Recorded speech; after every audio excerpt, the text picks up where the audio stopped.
واخان کې څه روان دي؟ حول امنیت تامین است، امنیت برقرار است. امی 50 سال شده به می رای امی پاکستان کسی نتونسته که بیاید در واخان تجاوز کنه.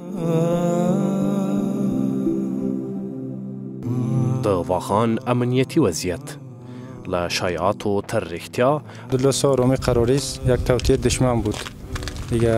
ما دیگه انشالله کوشش میکنیم که در خاک هیچ کشور مداخله نکنیم و کسی اجازه نمیدیم در خاک ما مداخله کنه.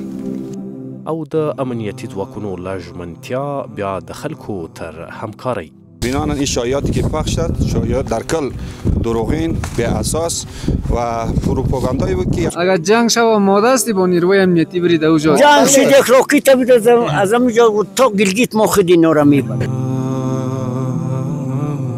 د افغانستان سر واخان هغه ځای چې تاریخ، جغرافیا او کلتور یې یو د بل ترڅنګ عظمت ته رسیدلی او هغه سیمه چې نه یوازې په خپله طبیعي ښکلا ویاړي بلکې د افغانستان د سولې، اقتدار او امن ښکارندویي کوي. په داسې حال کې چې یو شمېر استخباراتي کړۍ هڅه کوي د دغې سیمې ناامني اړوند بې بنسټه اوازې خپرې کړي، خو د افغانستان دې مهمې تړانګې سراسري امنیت او آرامتیا موږ ته بل حقیقت بیانوي.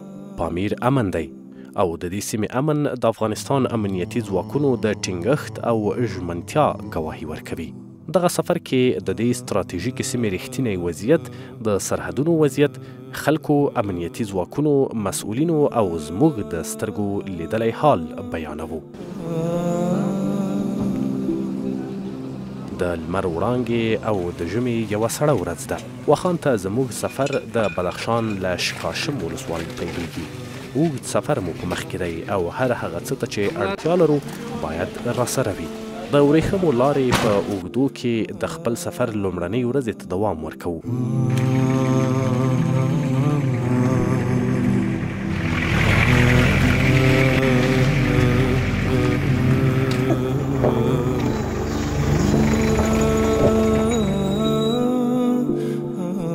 واخان ته د رسیدو لپاره اړ یو چې له دې کنګل او پیچلو لارو تیر شو. هوا ډیره سړه ده او د واخان دنګو غرونو سپینه واورینه جامه اغوستې ده.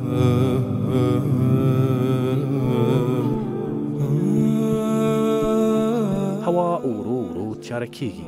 ساعتونه ساعتونه د شپې په تیاره کې خپل سفر ته دوام ورکوو.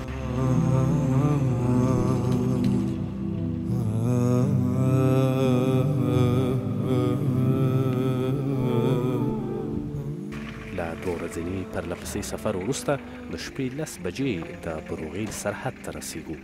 هوا سړه ده او یوه تیاره شپه همدې سیمه کې تیروو.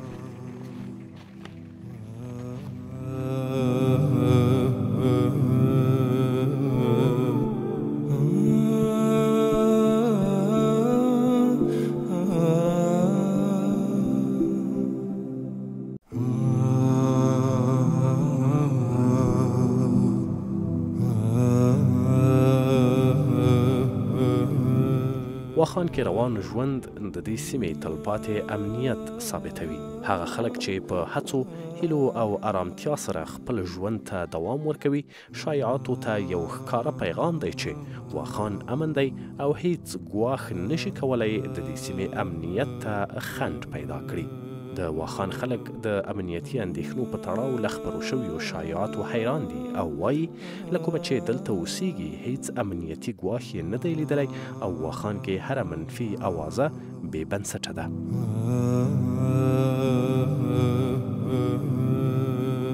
خوب هستین؟ بخیر هستین؟ بخیر. شما خوب است؟ بخیر و سلامت باشین. جناب رئیس میشه خدا به بینندای ما اول معرفی کنید؟ اسمم دیوانه بیک، رئیس شورای سرحد بروغیل. یعنی شما را من اینجا خوش آمد میگیم که به می برف و به می سردی از ما خبر گرفتین. سلامت بخیر باشین. میشه در رابطه با آزی بگوین که در مرکز و در رسانه شایعات بود که وضعیت امنیتی واخان وخیم است. گویا نیروی پاکستان آمده در اوجا مرزا را گرفته، یک بخشی از واخان پاکستانی تصرف کرده هستند. ما آمدیم از نزدیک احوال شما را، احوال مرز جویا شویم. شما چی نظر دارین به مردم، به کسایی که فکر میکنه واخوان سقوط کرده؟ این مکمل دروغ است.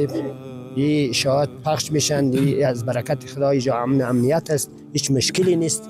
و ما تا این وقایتم در هر تاریخ، در هر دور دمی ولسوالی واخان در هیچ دور جنگ نشده است و این مردم قطعی کسی اول خدا مشکلم ندارد. حال نیروی امنیتی اینجا هستند، ما هیچ مشکلی نداریم. این شاید دروغ هستند. دروغگو همیشه روی سیاست. بسیار خوب است. بالای نیروی امنیتی چقدر باور دارین؟ بالای مجاهدای امارت اسلامی همکار هستن با شما؟ شما با او همکار هستین در بخش تامین امنیت؟ 100% حتما دیگه. ما قطعی هر دولتی که هر رئیس جمهوری کشیده ما برش مزدور و غلام بود هستیم، تا حالیم هستیم. حالیم اینا هر چیزی که میخوان ما قطعی شده هستیم، مشکلی نداریم. همکاری میکنین؟ 100% دیگه. بسیار خوب. ایرا بگوین که در سابق یک تعداد از قومای واخانی میگه میرفت طرف پاکستان و یک تعداد از برادران مثلا اینجا بوده، یکی در اونجا، یا قومی جا بوده، یکی اونجا. ایرا بگین واقعیت داره به بیننده و شما رفت آمد داشتین خودتان به مرز؟ در دورانی که چیز بود ظاهر شاه نیست، در وقتی استاد ربانی که نو رئیس جمهور شد این راه آزاد بودن، به خاطر از این رفت آمد مردم بود. اونا ما موجا قومیت داریم، یک برادر ما نیج هستیم، یکی اوج هستیم. در مرز، در پاکستان، در گیلگیت، در هر جایی که باشه وخی از برادرای ماست، از امی جا هستن. این از امی جا رفته هستن، از امی واخان هستن. دلیل چی بوده که مردم از واخان رفته پاکستان؟ این همی مشکلات ها بوده دیگه. اینجا سرک نبوده، اینجا کلینیک نبوده، اینجا امکانات نبوده است، از روی مشکلات رفته هستن در پاکستان. خودت هیچ رفتی اونجا؟ نیست، ما نرفته هستیم. در دوران ما دیگه ما هم تقریبا 40 سال هستیم دیگه، حالی بند است، هیچ کسی رفتن نمیتونه. یک تعداد از برادرایی که در اینجا بود رفتن یک؟ خب بعضیا رفته است، بعضیا کلانتر رفته، به مزدوری زیادتر رفته است. وقت ما نرفته است. سلامت بخیر. تشکر سید، شما تشکر. کاکا جان چی حال دارین؟ صحتتان خوب است؟ بخیر سلامت باش. قربانتان. نامتان؟ نام قچبیک. قچبیک. خب سلامت بخیر باش کاکا. میگه واخان پاکستانیا گرفته، این راست است؟ تبلیغ دروغ هر کس میکند. ای از گفتن تا بکردن. بله. پاکستان جنگ شد اینجا، رامانکل فرار شد از پامید، 400 دستکر آورد اینجا ورا نموندن، حالی اینجا جنگ میکنن. ما با مو دولتم بسته بودم، با امارات هنوز بسته زیادتر هستم. این گپا صاف دروغ، هیچ مشکلی اینجا نیست. به مردمایی که فکر میکنند این گپا راست است چی پیام داری؟ پیامش دیگه چی؟ وقت از پاکستان که میرفتن اینجا گشنگی بود، از پایان چیزی نمیرفتن.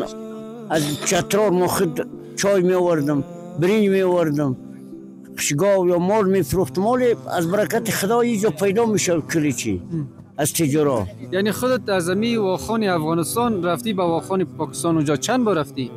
و وقتی دولت ما بعد از جمهوریت 2 دفعه رفتم پشت سودا.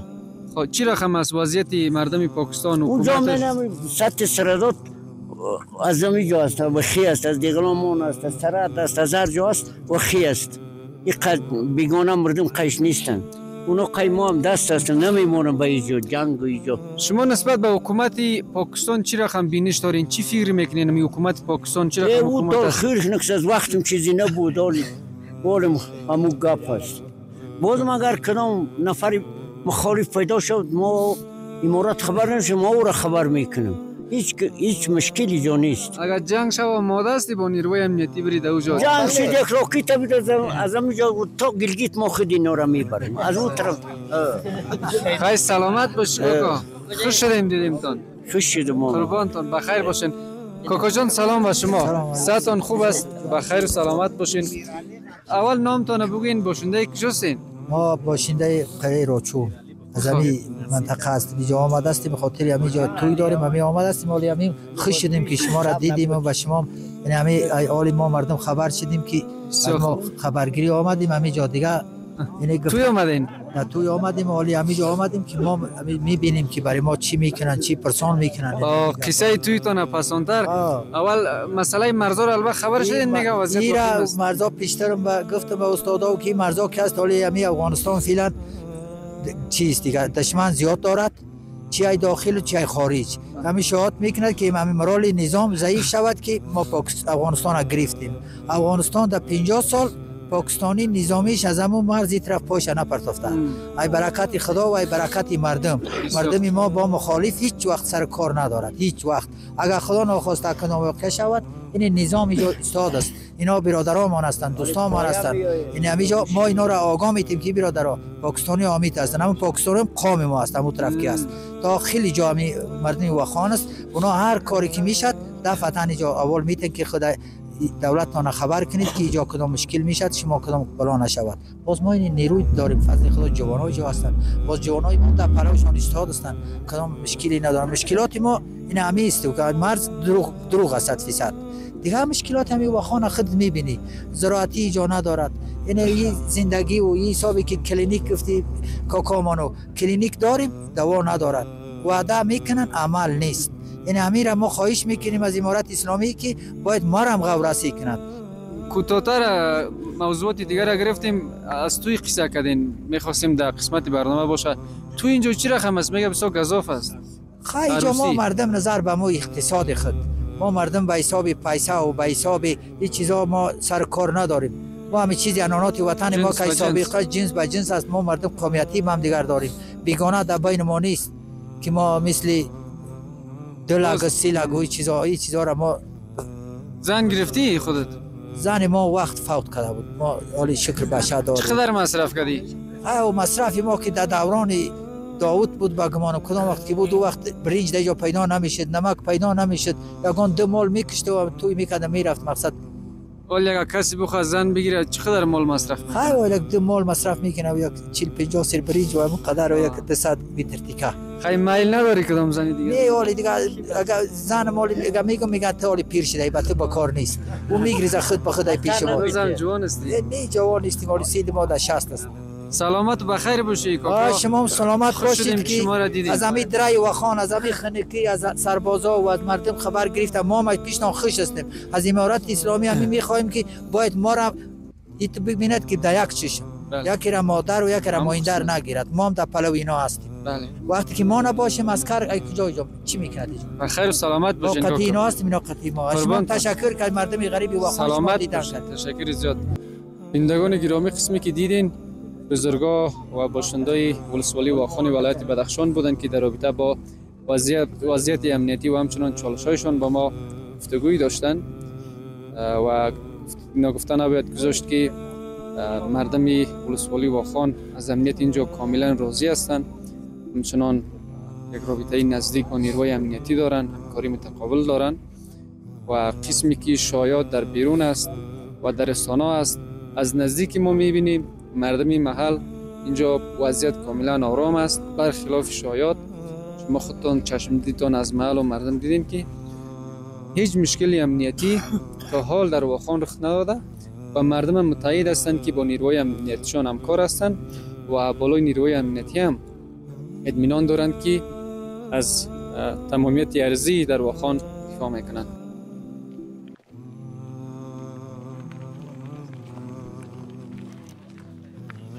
د افغانستان او پاکستان ترمنځ صفري نقطې ته تر رسیدو وړاندې د واخان له سرحدي قرارګاه لیدنه کوو او د سرحدي امنیت حال له امنیتي ځواکونو پوښتو. د افغانستان امنیتي ځواکونه د خپل دوامداره شتون او بې پایه ژمنتیا په لرلو سره دا سیمه امن ساتلې او د واخان هره څنډه کې د خپلې خاورې دفاع ته چمتو دي. این منطقه که ما شما در اینجا هستیم منطقه سرحد بروغیل است. چقدر جای مهم است؟ چرا اینجا نیروی امنیتی بسیار زیاد است نسبت به دیگر جا؟ بزرگوار اینجا با 3 مرز با 3 کشور مرز است. بله. تاجیکستان، دیگه چین، پاکستان. در هفته‌های قبل یا چند پیش برخی شایعات در رسانه‌ها پخش شد که گویا واخان هم نزد دهلیز یا منطقه استراتژیک افغانستان. فعلا وضعیت از چه قرار است؟ شما خودتان با بیننده همین موضوع را شریک بسازید. نه الحمدلله سارومی قراری است، یک توطئه دشمن بود دیگه. ما دیگه انشالله کوشش میکنیم که در خاک هیچ کشور مداخله نکنیم و کسی اجازه نمیدیم در خاک ما مداخله کنیم. سلامت بخیر باشین.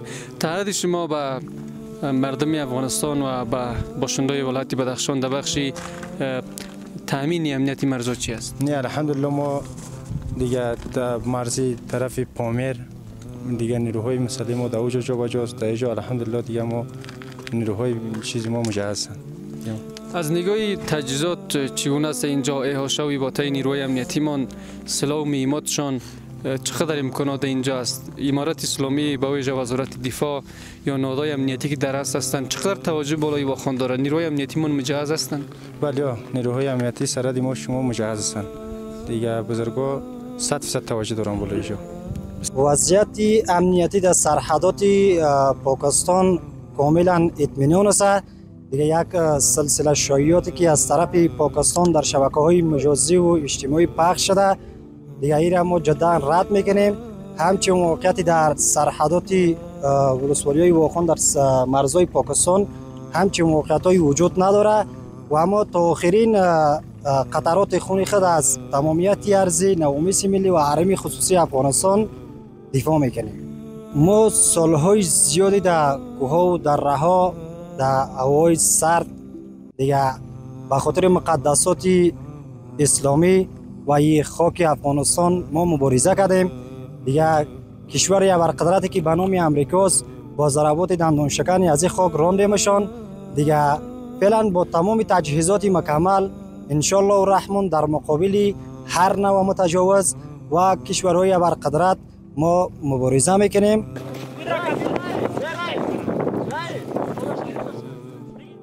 له پاکستان سره د افغانستان وروستۍ سرحدي پوستې ته د رسیدلو لپاره مجبور یو کنګل ستونزمنه او اوږده لار تر شا پرېږدو.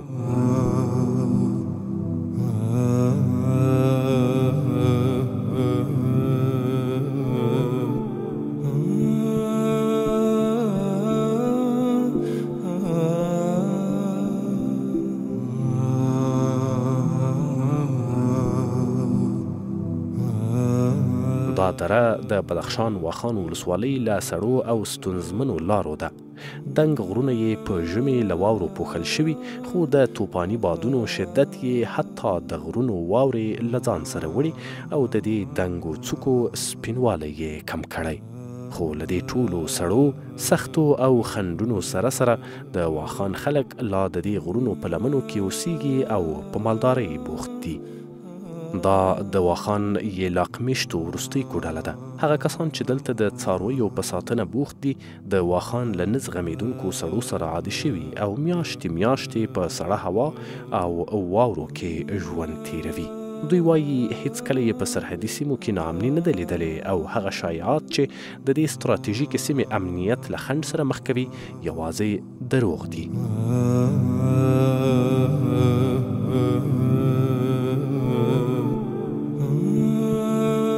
و دنبال سفرمان از سرحد بروغیل اینجا در نزدیک مرز پاکستان رسیدیم، در نزدیک خط فرضی.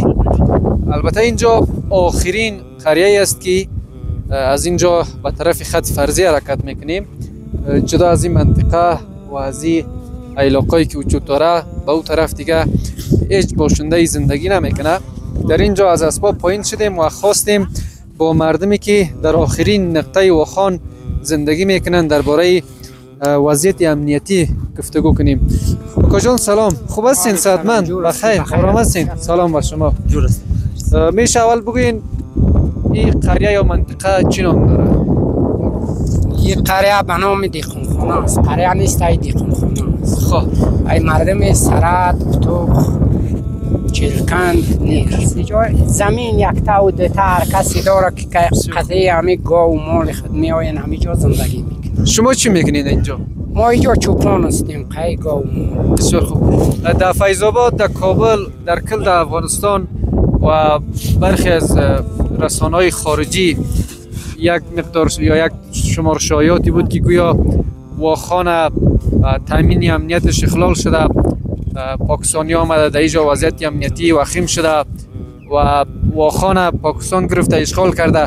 شما در اینجا هستین، وضعیت چی رقم است؟ به مردم با رسانه چی پیام دارین؟ همی واقعیت است یا شایعه است، دروغ است، چی است؟ نه سبی شایعه است. حالی همینجا که ما هستیم فضل خدا یه جانی همی امنیت تامین است.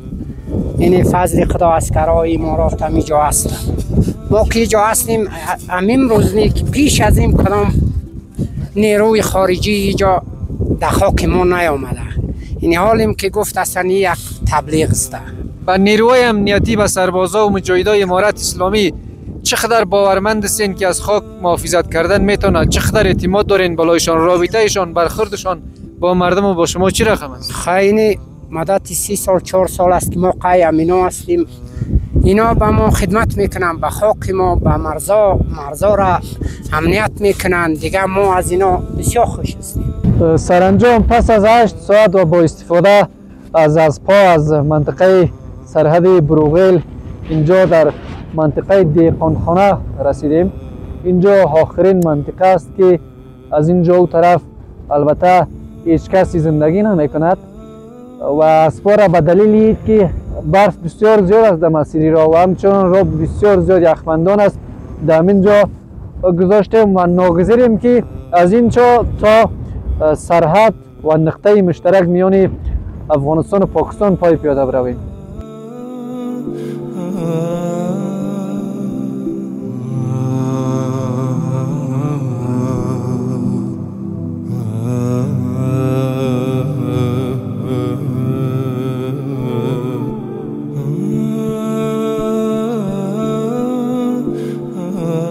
وروستۍ امنیتي پوستې ته د رسیدو په موخه خپل سفر ته دوام ورکوو. دلته د واخان په یوه سرحدي پوسته کې یو. دغو ستراتیژیکو سیمو کې د امنیتي ځواکونو شتون د واخان دفاع ته د هغوی ژمنتیا په ګوته کوي. د دې ځای امنیت نه یوازې شعار بلکې هغه واقعیت دی چې هره ورځ تجربه کیږي. سرانجام پس از 8 ساعت با اسب و 2 ساعت پیاده اینجا به آخرین پوسته امنیتی رسیدیم. آخرین پوسته امنیتی در ولسوالی واخان ولایت بدخشان است. به دلیل از اینکه بیش از حد درها برف داره و فعلا هم بسیار زیاد برفباری شدید است، رفتن به نقطه صفری و دیدن خطی فرضی پاکستان ناممکن است. اینجا نیروهای امنیتی ما در همین پوسته مستقر هستند و بیشتر با اینا گپ میزنیم درباره وضعیت امنیتی. سلام احترامات جناب امیر محترم، اول میشه خود به بیننده معرفی کنین و بگوین که ما در کجا. علیکم السلام و رحمت الله و برکاته. من هست بخشی مخابره و ارتباط کندگی نام سرحدی. فعلا ما داخلین نقطه صفری ولسوالی واخان که سرحد بروغیل ما باشد موقعیت داریم. بگوین که وضعیت امنیتی فعلا در اینجاست چه قرار است؟ چون چند مدت پیش شایعات و در رسانه‌ها درز کرده بود واخان که استراتژیک‌ترین مهمترین نقطه افغانستان و بدخشان است. البته مختل شده امنیتش و حتی گفتن نیروهای مرزی و امنیتی پاکستان آمده و اینجا را در قبضه یا در دایره فرضی خود را آوردند. چقدر واقعیت داشت؟ چقدر خود شما در این نقطه هستین؟ همین شایعات میشه که منعکس کنین برای مردم؟ شایعات کاملا دروغ می باشد. بیران پاکستانی یک شایعات را پرداخت که ما در سرحد بروغیل مثلا موقعیت گرفتیم و تجاوز کردیم. نیروهای امنیتی ما با سلاح‌های سنگین و سبک در مرز موقعیت دارند و دفاع از تمامیت مرزی کشور در حال اجرای وظیفه می باشند. کاملا نشایت به اساس و دروغ می باشد. اول زمستان پیش از زمستان ما در اونجا گشت و گذار میکردیم. هیچ نیروهای پاکستانی که از خط مرزی عبور کرده باشد عبور نکرده.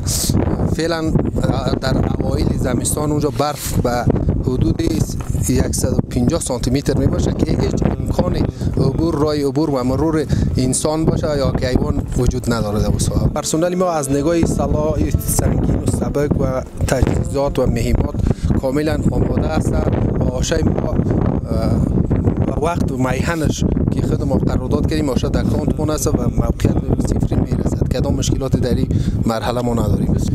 جهت بازدید از پرسنل طولای دومی کندک دومی سرحدی آمدیم در سمت مرز سرحد بروغیل که اکنون در مقر بلوکی قرار داریم که پوسته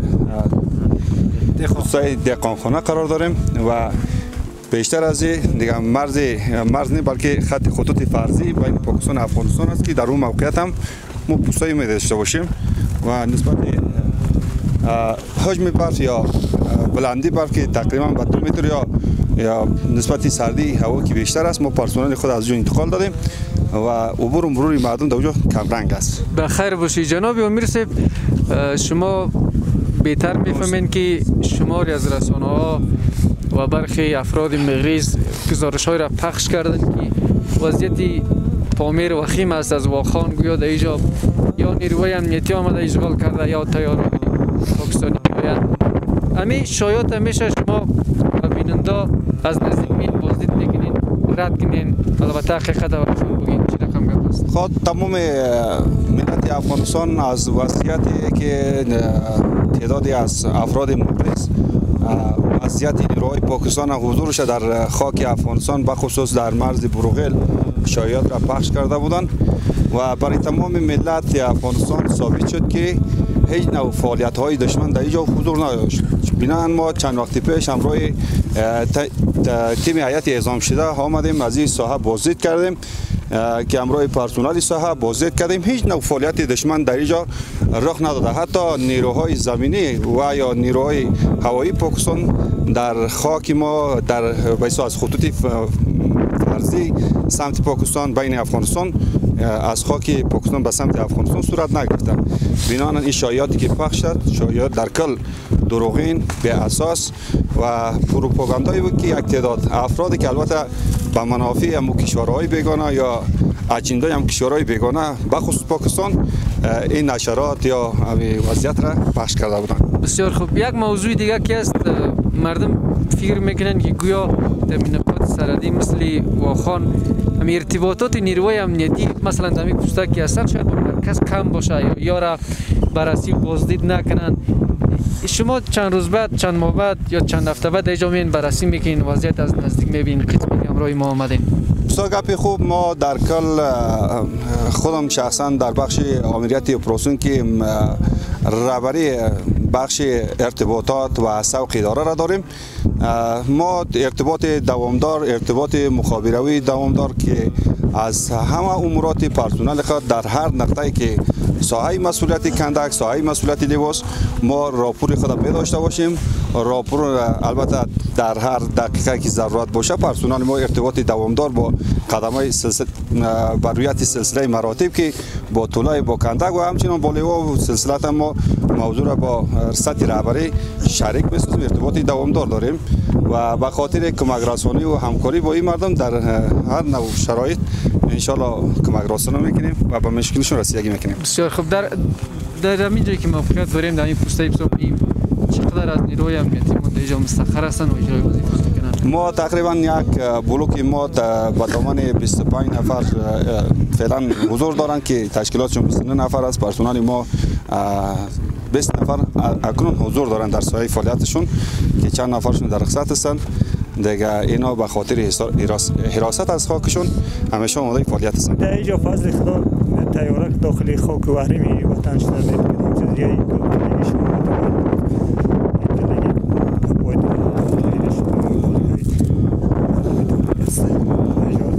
تیاره می‌آید نکردم دیگه.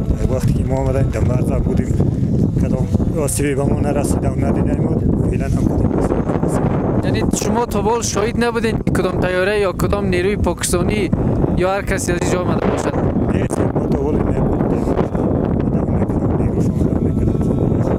همه توطیه دانی مردم های میشنویم که یا کلمه میگن که این توطیه نشونم این رقم است و رقم است بخاطر چیزی ما رسیدگی میکنه وقتی خودم مسئول دیگه کدام مشکلات آدم هستیم. اگر فرضاً کدام مشکلی امنیتی پیش بیاید جدا از این شایعات کدام وضعیتی وخیم شود آماده هستی دفاع کنی از خاک وطن؟ چی پیام متعهد داری به مردم؟ ما در اینجا که اومدیم به خاطر خاک دفاع وطن و خاک و مسئولان دیگه تا که در این منطقه زنده هستیم و خاک خون مانده خاک میریزه، ما دفاع میکنیم در خاک، دفاع میکنیم، آماده هر نوع چیزی دشمن هستیم.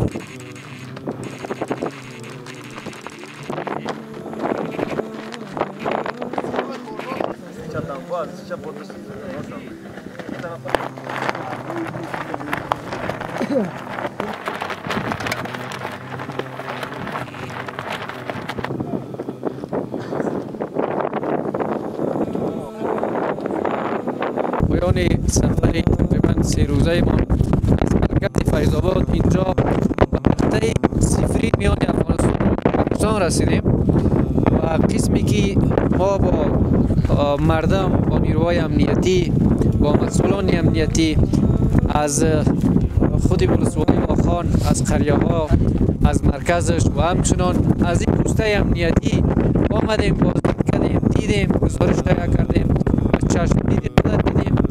هیچ نوع خلال امنیتی در اینجا پیش نیامده و نیروهای امنیتی بیشتر از پیش آماده تامین امنیت هستند و از مجهزترین امکانات از یوشا و یوتای کاملی برخوردار هستند و تعهد می‌سپارند که اینجا امنیت را همیشه تامین میکنند و البته سفر ما در اینجا به پایان میرسد.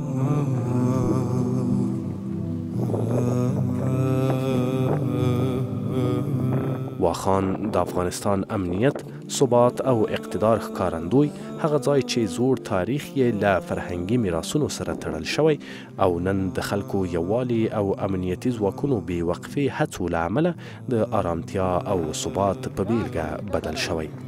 د خلکو سرتیرو او امنیتي مسؤلینو لیدلوری د دې سیمې سراسري امنیت ته اشاره کوي او د امنیت ضد بې بنسټه خبرونو او شایعاتو ته د پای ټکی ږدي. پامیر د امنیت لوړه څوکه، د اقتدار ښکارندوی او د افغانستان ستراتیژیک زړه.